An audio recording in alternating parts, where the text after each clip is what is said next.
Morning guys. Selama perjalanan saya ke Palu pulang pergi, saya merasa saya sudah mengelilingi Indonesia. Padahal baru sekelumit dari peta Indonesia yang baru saya singgahi. Kali ini saya makan coto Makassar guys. Cotonya daleman, jeroan. Kalau daleman itu kan bangsanya kutang, sempak gitu ya. Ini jeroan. Jeroan itu ada usus, paru, kemudian babat. Nah ini saya milih lidah sama usus sama babat. Nah kita coba dulu ya guys ya. Semoga aja syahdu. Bismillahirrahmanirrahim. Masih segan guys. Mungkin saya lelah.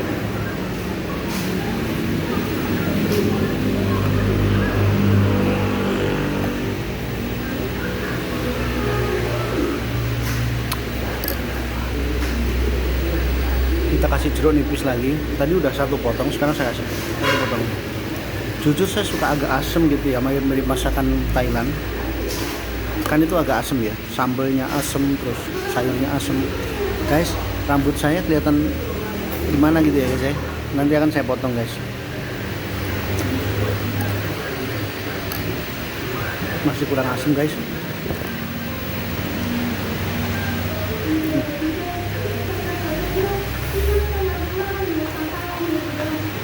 Semoga, makasih. Semoga asam uratnya nggak kambuh guys.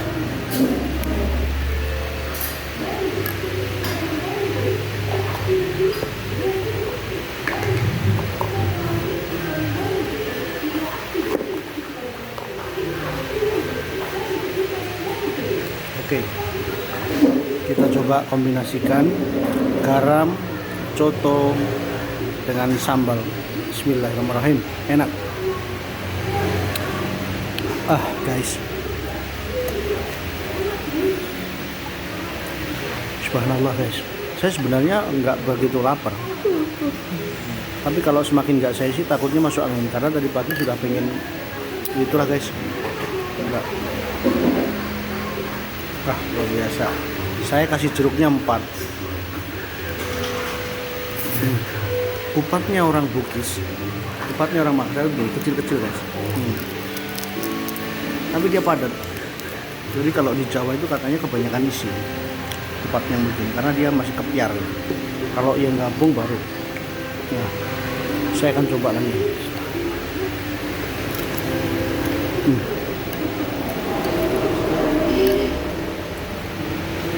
Harganya murah guys.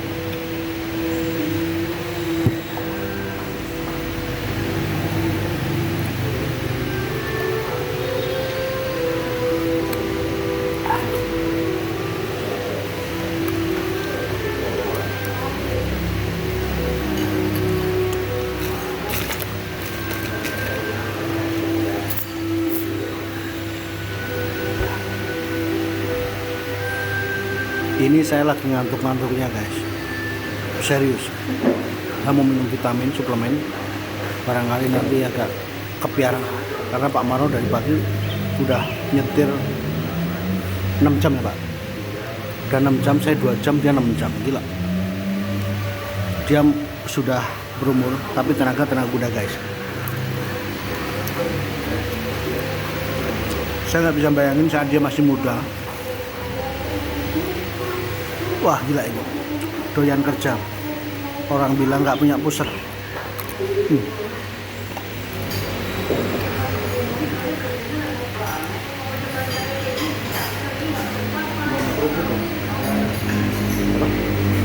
Kerupuk kayaknya nggak ada. Nggak ada stok itu.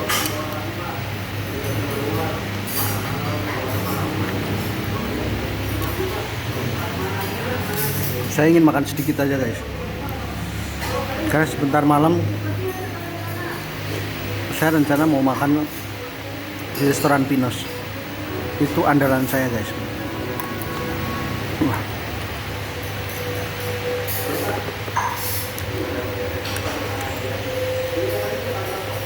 Kalau ngomong capek, jujur guys, perjalanan Manado Palu itu sekitar 1000 km lebih, 1200. Pulang pergi udah 2400.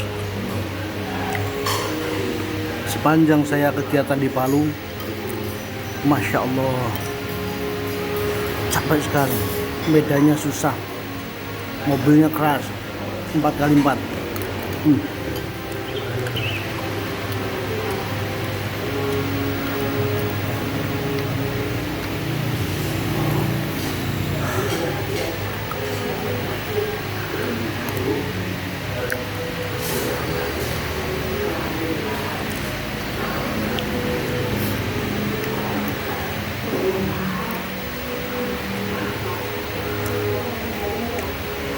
Dari Palu pinggiran sampai ke perbatasan Gorontalo, sedikit yang kita bisa ini temui rumah makannya.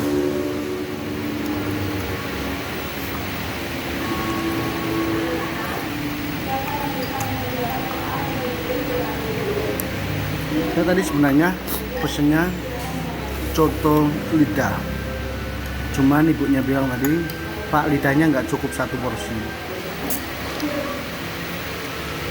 maka harus dikombin. Paru nggak ada juga ya, Pak? Paru juga saya senang sebenarnya, guys.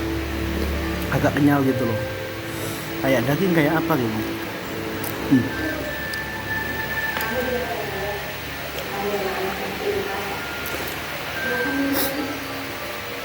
Saya setuju, suatu saat dibikin parade budaya. Kalau perlu, sekarang nggak usah lagi tuker pelajar, jangan. Tuker anggota DPR, jangan. Bu, nggak ada kerupuk ya, Bu? Kerupuk nggak ada. Apalagi kunjungan DPR ke luar negeri, nggak ada gunanya.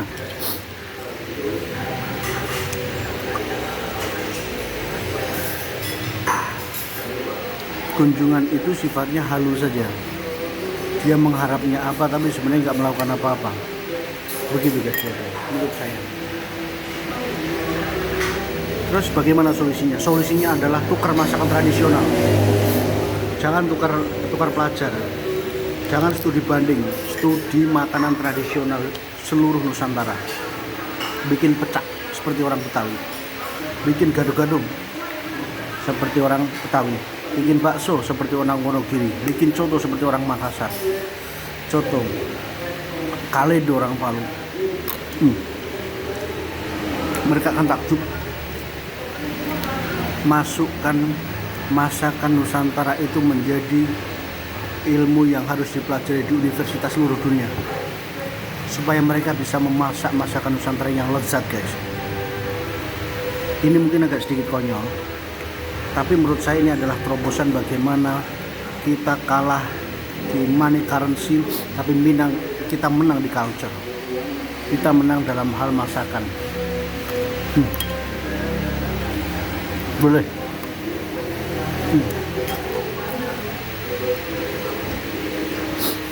Chef-chef luar negeri itu masih kalah dengan chef Indonesia, guys.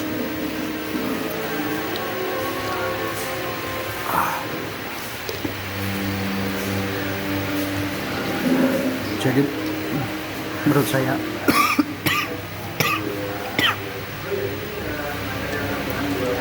kita harus membuat mata kuliah baru yang isinya adalah cara memasak masakan Nusantara.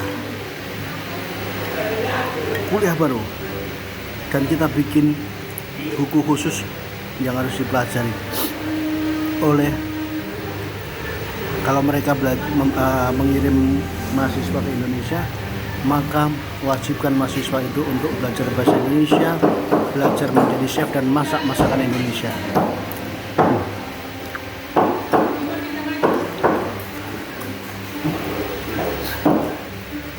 Coba nasi goreng. Nasi goreng itu diciptakan Indonesia, diadopsi oleh restoran luar negeri.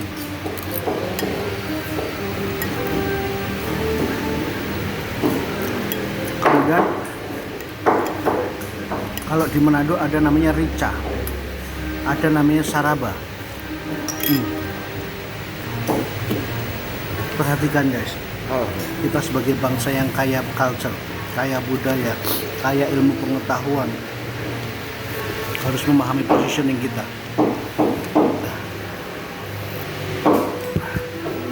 Serabi, saraba, serabi.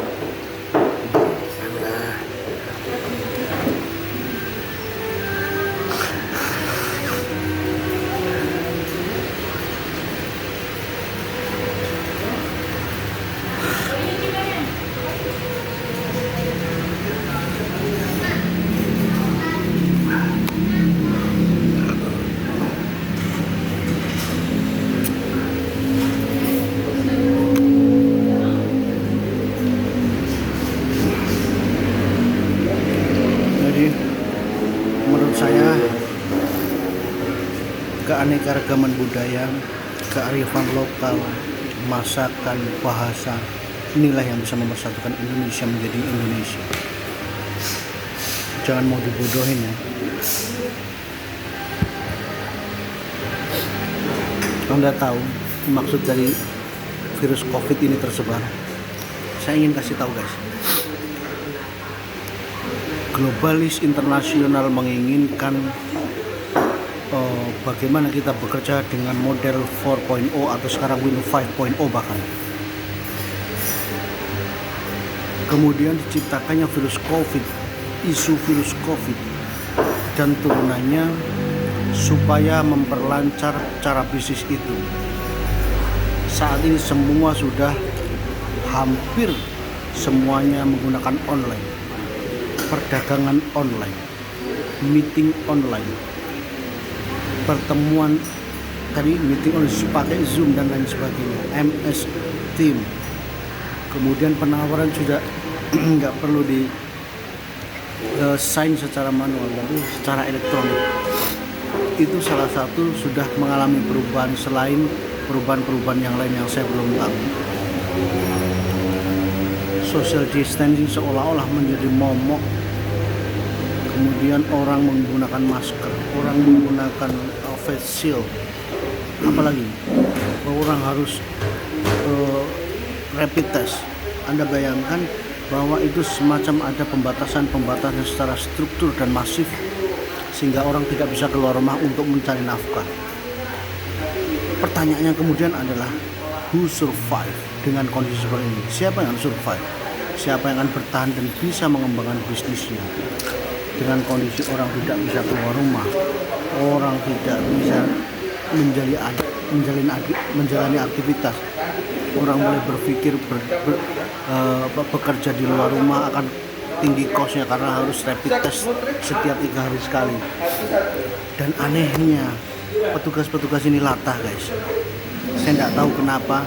Padahal tertera di dalam rapid test itu dikatakan Anda diwajibkan untuk melakukan rapid test 10 hari kemudian. Tapi Satpol PP yang tidak ada background kesehatan mengatakan kami memberikan toleransi 5 hari. Come on guys, ini ada fenomena apa di Indonesia guys? Saya heran. Itu perlu dipertanyakan. Ketika disodorin hasil rapid test, yang mereka lihat apa coba? Nggak jelas, cuma nama. Validity nggak dites, nggak dicek. Memang si malakama guys.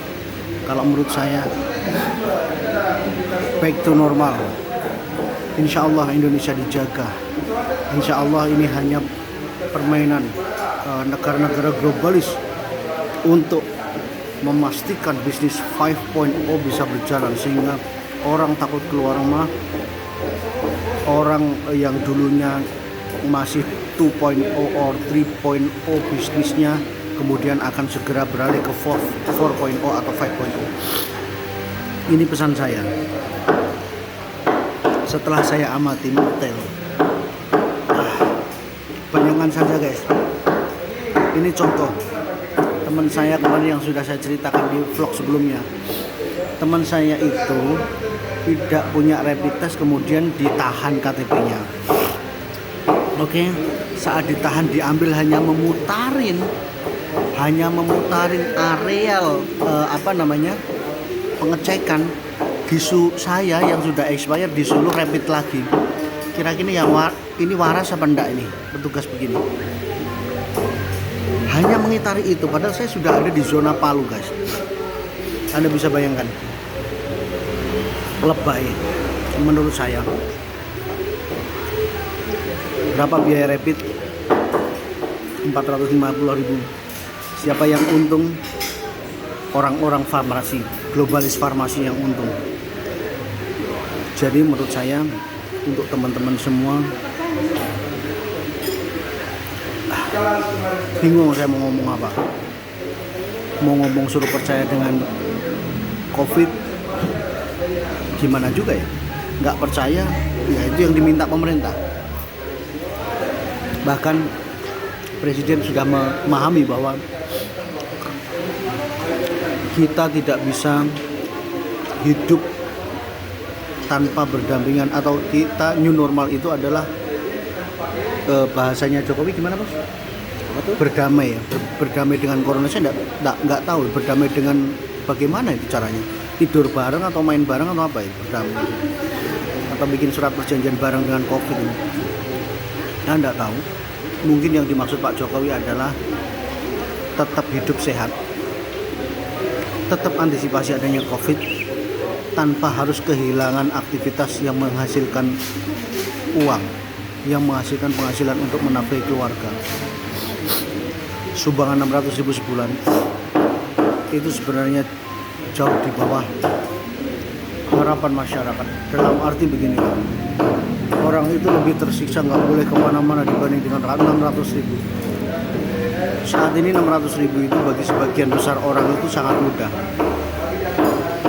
Pengemis itu sehari dapat 500.000 sampai 1 juta yang ada di Jakarta. Tapi dengan social distancing, pengemis itu tidak bisa mengemis lagi. Pengemis itu harus mengalokasikan sedikit bagian untuk beli masker dan APD. Pengemis itu harus menunda membangun rumah dan beli mobil. Khawatir saya pengemis ini menunda beli perhiasan-perhiasan dan kuliah anaknya. Coba bayangin, kita harus berdamai.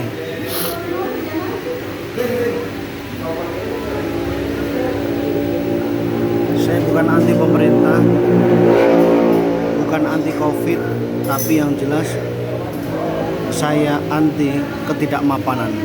Bahwa semua orang berhak untuk bahagia, berhak untuk mapan, berhak untuk bekerja, berhak untuk apapun. Oke.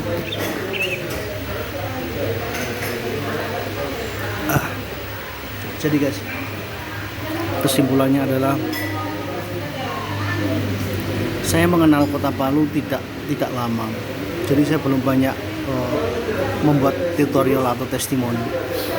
Yang jelas saya sudah berfoto di depan Masjid Apung, meskipun masih belum berfoto di Petobo atau daerah yang terkena dampak likuifaksi. Jadi buat teman-teman, masakan khasnya adalah kalendo, kaki lembu Donggala. Oleh-olehnya apa? Bawang goreng. Kemudian ada juga kopi khas Palu juga. Tapi menurut saya yang paling fenomenal itu, atau yang paling umum jamak orang beli, adalah bawang goreng. Sebenarnya mahal apa murah sih? Mahal. Saya bilang mahal. Bawang sekilo sekarang 70.000 ya. Kemudian dijual 200 gram itu 40.000. Bayangkan guys.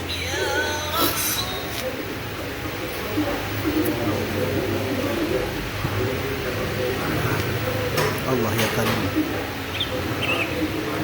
Nanti giliran saya nyetir mungkin nggak bisa lama-lama juga, mantap sekali, mungkin 3 jam aja. Nanti 1 jamnya biar Pak Mario. Ya kan guys. Teman saya ini nggak punya pusher guys.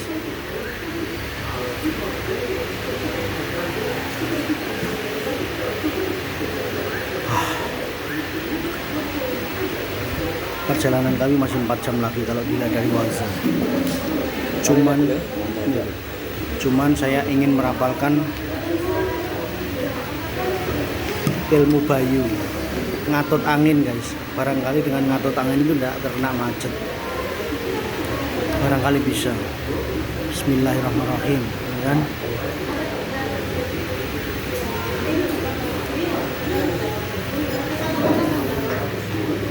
Saya rasa itu dulu guys vlog saya. Tetap jaga kesehatan.